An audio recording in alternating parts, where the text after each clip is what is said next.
Assalamualaikum warahmatullahi wabarakatuh. Pada kesempatan kali ini, kami akan mempresentasikan hasil diskusi kami yang berjudul Indeks Pembangunan Manusia. Nah, pada kesempatan kali ini, saya Zini Destiana di sini akan menjelaskan apa itu Indeks Pembangunan Manusia. Nah, Indeks Pembangunan Manusia merupakan indikator penting untuk menilai keberhasilan suatu negara dalam meningkatkan kesejahteraan penduduk melalui 3 dimensi utama, yaitu kesehatan, pendidikan, dan standar hidup yang layak. Di Indonesia, Badan Pusat Statistik (BPS) secara rutin mempublikasi data IPM sebagai dasar evaluasi pembangunan nasional dan daerah. Meskipun IPM Indonesia terus meningkat, ketimpangan antar wilayah masih terlihat signifikan. Oleh karena itu, penelitian ini menggunakan data IPM dari BPS untuk menganalisis tingkat pembangunan manusia di Indonesia, mengidentifikasi faktor penyebab perbedaan antar wilayah, serta mendukung perencanaan pembangunan yang lebih merata dan berkelanjutan. Nah, pada penelitian kali ini ada beberapa steps, yaitu yang pertama, mengambil data yang dibutuhkan dari BPS. Nah, berikut adalah data Indeks Pembangunan Manusia yang kami dapatkan dari BPS. Kemudian membuat array terurut. Dan steps yang ketiga, membuat diagram batang dan daun menggunakan Excel dan Word. Nah, gambar yang ini merupakan gambar diagram batang yang kami buat di Word, dan gambar yang kedua ini merupakan yang dibuat menggunakan Excel. Selanjutnya akan disampaikan oleh teman saya. Baiklah, selanjutnya saya akan menjelaskan mengenai membuat tabel distribusi frekuensi. Nah, di sini ada topik kelas, dan juga frekuensi. Saya akan jelaskan bagaimana cara membuat tabel distribusi frekuensi. Nah, di sini ada tabelnya. Jadi, pertama yang harus kita lakukan adalah kita tentukan dulu nilai minimumnya atau nilai terkecilnya. Nilai terkecilnya di sini ada 35,19 dan kita juga tentukan nilai maksimalnya atau nilai yang paling besar yaitu 88,28. Dan kita tentukan range-nya. Jadi, range-nya di sini rumusnya adalah H7 dikurang H6. Ini max dikurang min. Jadi hasilnya adalah 53,09. Kelasnya kami tentukan itu ada 9. Lalu untuk tepi kelasnya, range, ini rumusnya, dibagi kelas. Hasilnya adalah 5,89, kita bulatkan jadi 6. Nah, untuk tabel kelasnya, yang bagian sini, kita mulai dulu hitung dari yang terkecil. Karena jumlah tepi kelasnya ada 6, kita hitung. 35, 36, 37, 38, 39, 40, 41. Jadi, sampai 41. Untuk tepi kelasnya, bagian tepi kelas bawahnya, itu kita kurangi 0,5. Yang untuk tepi kelas atasnya, kita tambah 0,5. Seterusnya sampai ke bawah seperti itu seterusnya. Nah, untuk frekuensi kita tentukan. Dan di sini berapa banyak datanya? Ada 2. 42 sampai 48 jumlahnya juga ada 2. 49 sampai 55 jumlahnya ada 21. 56 sampai 62 jumlahnya ada 17. 63 sampai 69 jumlahnya ada 150. 70 sampai 76 jumlahnya 283, 77 sampai 83 jumlahnya 84, 84 sampai 90 jumlahnya adalah 18. Nah, di sini juga ada visualisasi membuat diagram batang dengan Excel dan juga Tableau. Nah, visualisasinya terlihat sama. Di sini ada frekuensi, dan juga ada kelas dan juga tepi kelas. Nah, di sini yang paling banyak datanya itu terdapat pada 70 sampai 76. 70 sampai 76 dengan jumlah frekuensi itu 283, dan yang paling sedikit itu ada 35 sampai 41 dan juga 42 sampai 48. Yang bagian sini dengan jumlah frekuensi hanya 2. Nah, ini membuat diagram batang dengan menggunakan Python. Di sini kita membuat diagram batang dengan menggunakan pemrograman Python. Visualisasinya hampir mirip seperti Excel dan juga Tableau. Hasilnya juga sama, yaitu 70-76 yang paling banyak datanya. Dan yang paling sedikit itu ada 35-41 dan juga 42-48 dengan jumlah frekuensi ada 2. Baiklah, selanjutnya saya akan menjelaskan mengenai diagram garis menggunakan pemrograman Python. Nah, di sini kita menggunakan data yang sama dari tabel distribusi tadi. Jumlah yang paling banyak frekuensinya ada 70-76 dan yang paling sedikit juga ada 35-41 dan juga 42-48 dengan jumlah frekuensi sama dengan 2. Selanjutnya akan dijelaskan oleh teman saya. Saya Nisa Maira Anastasia. Di sini saya akan melanjutkan materi dari teman saya sebelumnya, yaitu membuat diagram batang dengan SPSS. Di sini terdapat diagram batang yang menampilkan distribusi frekuensi kelas data. Sumbu X horizontal menunjukkan interval kelas, misalnya 35-41, kemudian 42-48, dan seterusnya. Kemudian sumbu Y vertikal menunjukkan frekuensi rata-rata, dan batang yang paling tinggi berada pada kelas 70-76, yang artinya data paling banyak berada pada rentang nilai tersebut. Diagram ini membantu kita melihat kelas mana yang paling sering muncul. Selanjutnya, yaitu membuat diagram garis dengan SPSS. Diagram garis frekuensi kelas menunjukkan hubungan antar interval kelas secara berurutan dan berkesinambungan. Terlihat bahwa puncak grafik berada pada kelas 70-76 dengan nilai frekuensi tertingginya yaitu 283, menunjukkan data terpusat di rentang tersebut. Setelah itu, garis menurun tajam menandakan frekuensi menurun di kelas berikutnya. Diagram ini sangat berguna untuk melihat pola penyebaran data dan kecenderungan naik turun nilai. Selanjutnya, yaitu membuat tabel distribusi frekuensi lebih dari, di mana pada tabel ini terdapat tepi kelas dan juga frekuensi.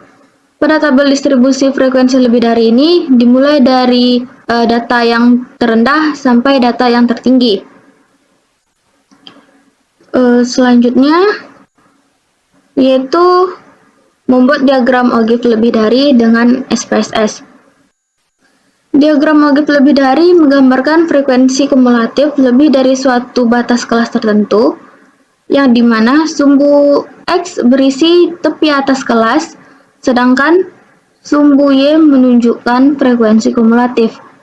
Bentuk grafiknya menurun, karena semakin besar batas bawah kelas, semakin sedikit data yang memiliki nilai lebih tinggi. OGIF ini digunakan untuk melihat berapa banyak data yang nilainya lebih dari batas tertentu, serta untuk menentukan median dan persentil. Selanjutnya akan disampaikan oleh teman saya. Baiklah, sebelumnya saya Adinda Putri. Di sini saya akan melanjutkan penjelasan dari teman saya mengenai di sini terdapat OGIF lebih dari menggunakan Python. Nampak dari sini terdapat simulasinya. Selanjutnya di sini terdapat diagram OGIF menggunakan Excel. Bentuknya hampir sama dengan yang Python tadi. Selanjutnya di sini kita akan membuat tabel distribusi frekuensi kurang dari, di mana nilai frekuensinya ini kita dapatkan dari tepi kelas. Di sini terdapat nilai lebih kecil dari 34,5, maka frekuensinya 0. Nilai lebih kecil dari 41,5, maka frekuensinya 18. Nah, frekuensi kurang dari di sini merupakan kebalikan dari frekuensi lebih dari. Begitu juga selanjutnya sampai dengan nilai lebih kecil dari 90,5 adalah 577.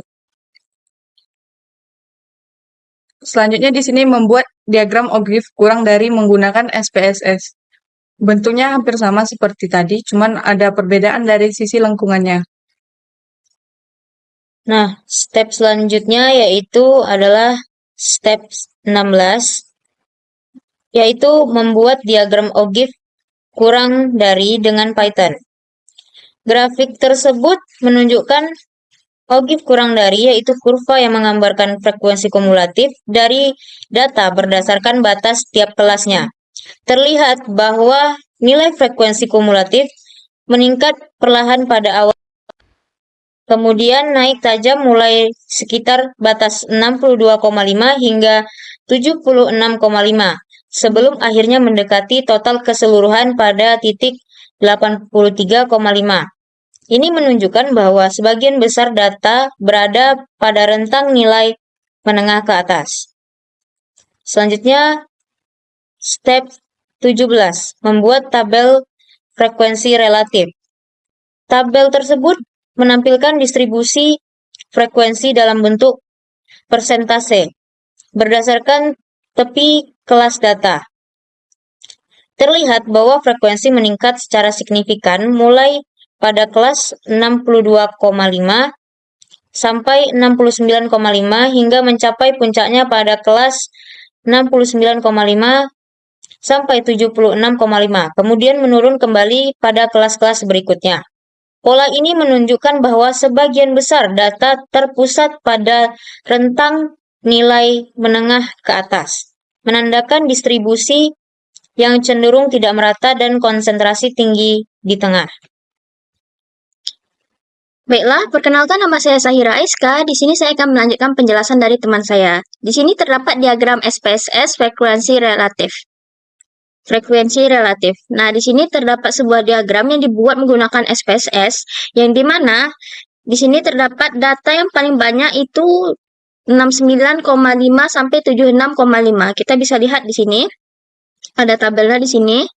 69,5 sampai 79,5 yang frekuensinya lebih banyak di antara yang lainnya. Dengan kata lain, data di sini lebih banyak daripada sorry. Aduh, gimana jelasinnya? Ulang. Oke, tinggal cut aja saya. Baiklah, perkenalkan nama saya Sahira Aiska. Di sini saya akan melanjutkan penjelasan dari teman saya. Di sini terdapat gambar sebuah diagram yang dibuat menggunakan SPSS melalui tabel frekuensi relatif. Teman-teman bisa lihat di sini. Sebelumnya teman saya sudah menjelaskan mengenai frekuensi relatif. Di sini saya akan menjelaskan mengenai visualisasi data menggunakan SPSS frekuensi relatif. Di sini terdapat batang yang paling tinggi itu terdapat pada 69,5 sampai 76,5. Dengan kata lain, data yang paling banyak terdapat pada rentang 69,5 sampai 76,5. Lalu disusul oleh 62,5 sampai 69,5. Dan juga 76,5 sampai 83,5 menempati peringkat ketiga. Teman-teman bisa lihat di sini, frekuensi yang paling banyak di tepi kelas 69,5 sampai 76,5 dengan jumlah frekuensi 283%. Lalu terdapat frekuensi yang paling rendah, yaitu terdapat di rentang 34,5 sampai 41,5 serta 41,5 sampai 48,5 dengan jumlah frekuensi sama-sama 2%. Selanjutnya di sini ada step 19 yaitu membuat Python frekuensi relatif. Di sini terdapat gambar atau visualisasi data menggunakan Python yang diambil dari tabel frekuensi relatif. Datanya atau gambarnya hampir-hampir mirip. Yang membedakan hanya bentuk visualisasi datanya saja. Kalau yang di Python dia menggunakan kotak seperti ini. Dan untuk hasil datanya sama, karena dia sama-sama menggunakan tabel frekuensi relatif. Jadi yang paling banyak tetap itu terdapat di rentang 69,5 sampai 76,5. Dan yang paling rendah terdapat di rentang 34,5 sampai 41,5 serta 41,5 sampai 48,5. Baiklah, selanjutnya akan dilanjutkan oleh teman saya. Baiklah, di sini saya akan melanjutkan penjelasan dari teman saya yang sebelumnya, yaitu membuat Excel frekuensi relatif, yang dimana sumbu X merupakan interval kelas, misalnya 34,5 sampai 41,5, kemudian 41,5 sampai 48,5, dan seterusnya. Kemudian, sumbu Y merupakan frekuensi relatif dalam persen.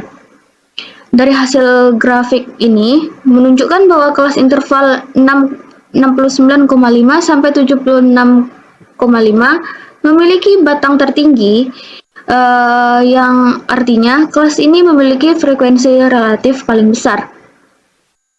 Kelas lainnya memiliki lebih kecil, terutama pada ujung bawah, yaitu 34,5 sampai 41,5.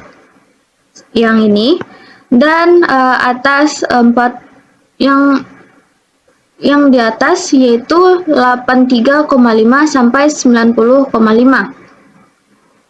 Yang ini yang menunjukkan data terkonsentrasi di tengah. Pola grafik membentuk kurva seperti lonceng yang menandakan distribusi mendekati normal. Selanjutnya, membuat tabel frekuensi relatif, yang dimana grafik di tabel menampilkan hasil yang konsisten dengan Excel. Interval 69,5 sampai 76,5 tetap menjadi yang paling tinggi karena tabel mendukung visualisasi yang dinamis, serta grafik ini lebih mudahkan dibaca dan dianalisis secara visual dibandingkan dengan Excel yang tadi. Kemudian, bentuk distribusi juga memperlihatkan kecenderungan data terpusat di tengah dengan sedikit nilai ekstrim di sisi kiri dan kanan. Kiri dan juga kanannya. Baiklah, materi selanjutnya akan disampaikan oleh teman saya. Baiklah, di sini saya Adinda Melani Putri akan menjelaskan tentang menghitung harga-harga tengah, di mana sebelumnya terdapat kelas yang dimulai dari 35 sampai 41, 42 sampai 48, 49 sampai 55, begitu juga dengan seterusnya. Tepi kelas di sini terdapat kalau tepi kelas bawah, di situ dikurang 0,5 dan tepi kelas atas ditambah 0,5. Maka hasilnya 35 ini menjadi 34,5, 41 menjadi 41,5, di mana frekuensinya itu terdapat 2. Selanjutnya nilai tengahnya itu yaitu 38. Maka kita kalikan nih antara FI dengan XI. 2 kali 38 hasilnya 76. Begitu juga selanjutnya. Frekuensinya ada 2 dengan nilai tengahnya 45. Maka kita kalikan hasilnya menjadi 90. Selanjutnya kita di sini mencari nilai rata-rata dari semua frekuensi kita tadi. Maka kita menggunakan rumus X bar sama dengan FI kali XI dibagi FI. Nah, di sini nilai FI XI-nya itu yaitu total dari semua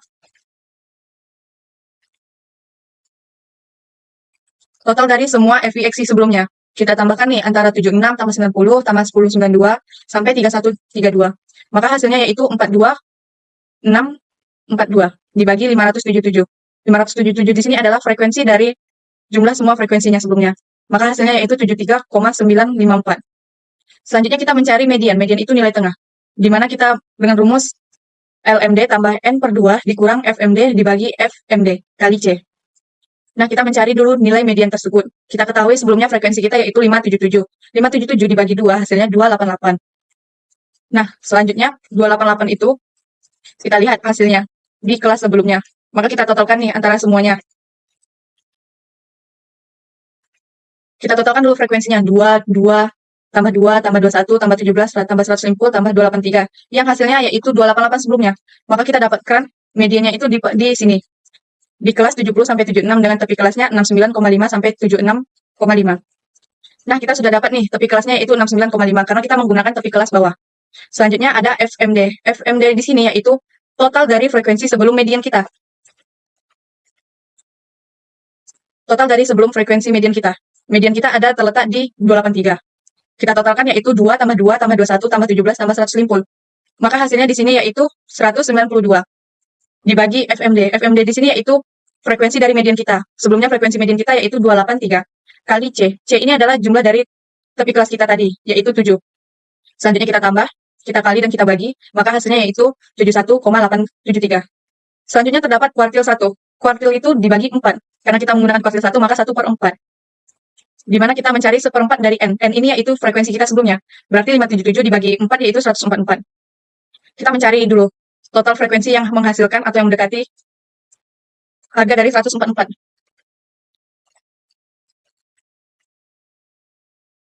Frekuensinya yang mendekati 144 ataupun lebih dari 144. Ada 2 tambah 2 tambah 21 tambah 17 tambah 150. Maka Kuartil 1 kita terletak di sini, pada kelas 63 sampai 69, dengan tepi kelas 62,5 sampai 69,5.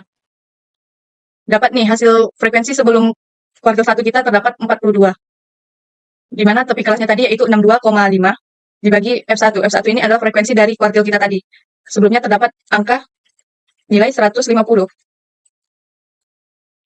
Kita kurang 144 kurang 42 dibagi 150, maka hasilnya 0,68 dikali 7, hasilnya 4,76 ditambah 62,5, hasilnya 67,26. Selanjutnya terdapat kuartil 3. Nah, kuartil 3 ini yaitu 3/4 dari nilai frekuensi kita. 3/4 dari frekuensi kita yaitu 577, maka hasilnya 432. Nah, 432 ini kita lihat di kelas mana yang hasilnya 432. Maka di sini terdapat 2 tambah 2 tambah 21 tambah 117 tambah 150 tambah 283. Maka kita lihat dengan nilai 70 sampai 76 dengan tepi kelas bawahnya yaitu 69,5. Nah, tepi kelas bawahnya dapat kita ketahui nih yaitu 69,5. Kita hitung lagi frekuensi sebelum kuartil 3 tadi. Kita hitung kuartil 3 kita kan terdapat frekuensinya 283. Totalnya tadi yaitu 192 dikali 7. Maka kita kurangkan dulu 432 kurang 192 dibagi 283. Maka hasilnya 0,848 dikali 7. Hasilnya 5,936 ditambah 69,5. Maka hasilnya 75,436. Selanjutnya desil 4. Desil 4 ini berarti kita menggunakan 4/10. Karena desil itu adalah per 10. Di mana nilainya yaitu D4 sama dengan L4. L4 ini adalah tepi bawah dari desil 4 tersebut. Dibagi tambah 4/10 N. N ini frekuensi kita totalnya itu 577. Dikurang F4. F4 ini adalah frekuensi sebelum dari desil 4 tersebut. Dibagi frekuensi desil 4 tersebut. Dikali C. Maka hasilnya yaitu L4-nya, tepi bawahnya yaitu 69,5. Tambah 4/10 dari 577 yaitu 230. Dikurang F4-nya 192 dibagi 283 kali 7. Maka hasilnya yaitu 69,5 tambah 0,134 kali 7. Kita kalikan dulu, maka hasilnya 0,938. Ditambah 69,5, maka hasilnya 70,438. Selanjutnya terdapat persentil 20. Persentil ini yaitu kita menggunakan bagi 100. Jadi kita mencari dari persentil 20. Di mana rumusnya yaitu P20 sama dengan L20.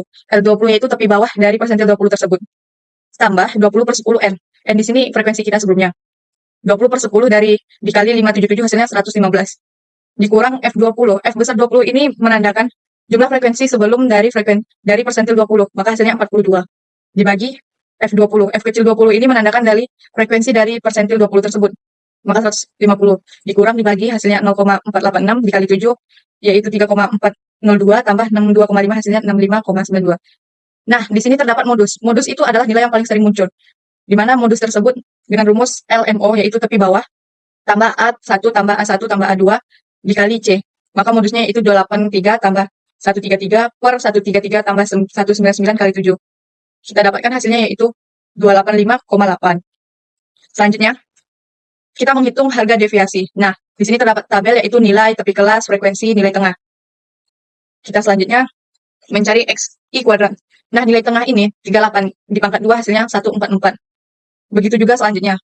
Selanjutnya kita kalikan FI kali XI. Berarti kita kalikan frekuensi kita 2 kali 38 hasilnya 76. 2 kali 45 hasilnya 90. Selanjutnya di sini terdapat FI kali XI kuadrat. Di mana kita mengkalikan frekuensi dengan XI kuadrat kita. Berarti 2 dikali 1444 hasilnya 2888. 2 kali 2025 hasilnya 4050. Selanjutnya terdapat XI kurang X bar. X bar di sini adalah nilai dari median sebelumnya yang kita dapat. Hasilnya menjadi 38 dikali X bar sebelumnya. Kita kali hasilnya menjadi 32,72558. Selanjutnya terdapat nilai FI dikali XI kali X bar. Sebelumnya kita sudah dapat nilai XI kali kurang X bar. Kita kalikan lagi dengan FI. Frekuensi tersebut. Maka hasilnya 2 kali 32,72588 hasilnya 65,45166. Begitu juga selanjutnya. Selanjutnya terdapat FI kali XI kali X bar.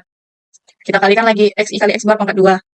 Selanjutnya kita kali frekuensi. Hasilnya 2141,9276. Kita jumlahkan. Total frekuensi kita terdapat 577. XI kuadrat kita hasilnya 56015. FI XI-nya terdapat 42,672. Begitu juga selanjutnya. Nah, kita mencari mean deviasi. Dengan rumus mean deviasi yaitu FI dikali XI kurang X dikurang N. Sebelumnya kita udah dapat nih X barnya. FI XI kurang X bar. Hasilnya yaitu 4699,963. dibagi N. N di sini itu jumlah semua total frekuensi kita, 577, maka hasilnya 8,145. Selanjutnya terdapat deviasi standar. Deviasi standar ini menggunakan rumus akar FI XI kurang X2, X bar pangkat 2 dikurang N kurang 1. Sebelumnya kita sudah dapat FI XI kali X bar pangkat 2 dengan hasilnya 217182 86,2 dibagi N kurang 1. N ini frekuensi, 577 kurang 1 hasilnya 576. Kita bagi baru kita akarkan, maka hasilnya 19,418. Selanjutnya terdapat variansi. Variansi yaitu deviasi standar pangkat 2. Hasil dari deviasi standar kita terdapat 19,418. Di pangkat 2 hasilnya menjadi 377,058. Nah, selanjutnya terdapat kemencengan, skewness. Rumus Person mode skewness sederhana yaitu X dikurang modus per S, di mana X di sini terdapat nilai 73,954 dikurang 2585 per 19,48. Kita kurangkan di atasnya baru kita bagi hasilnya min 10,909. Keruncungan di sini kurtosis hasilnya yaitu 0,971. Baiklah, selanjutnya akan dijelaskan oleh teman saya. Nah, step berikutnya yaitu step 24, membuat dashboard dengan menggunakan Python. Nah, pada gambar tersebut menunjukkan dashboard indeks pembangunan manusia yang terdiri dari beberapa visualisasi, diagram batang, dan garis frekuensi yang memperlihatkan penyebaran data pada tiap interval kelas, kurang dari dan lebih dari, yang menampilkan perkembangan frekuensi kumulatif, serta diagram garis frekuensi relatif yang menunjukkan proporsi tiap kelas terhadap keseluruhan data. Secara keseluruhan, dashboard ini menggambarkan bahwa sebagian besar data terpusat pada interval menengah ke atas dengan puncak frekuensi berada pada kelas 70 sampai 76 sebelum menurun kembali pada kelas berikutnya. Selanjutnya akan disampaikan oleh teman saya. Selanjutnya, saya akan membacakan kesimpulan dari analisis statistik kami, yaitu statistik mempermudah proses pengolahan dan penyajian data agar lebih mudah dipahami serta memungkinkan penarikan kesimpulan data yang telah diolah. Dengan mempelajari statistik, penelitian dapat dilakukan secara tepat sesuai dengan metode yang berlaku. Melalui laporan ini, pembaca diharapkan memiliki pemahaman dasar terhadap konsep statistik dan mampu mengembangkannya lebih lanjut menggunakan perangkat lunak seperti Python, Microsoft Excel, SPSS, dan juga Tableau. Baiklah, sekian dari kami. Apabila kami ada salah, kami mohon maaf. Kami akhiri dengan Assalamualaikum warahmatullahi wabarakatuh.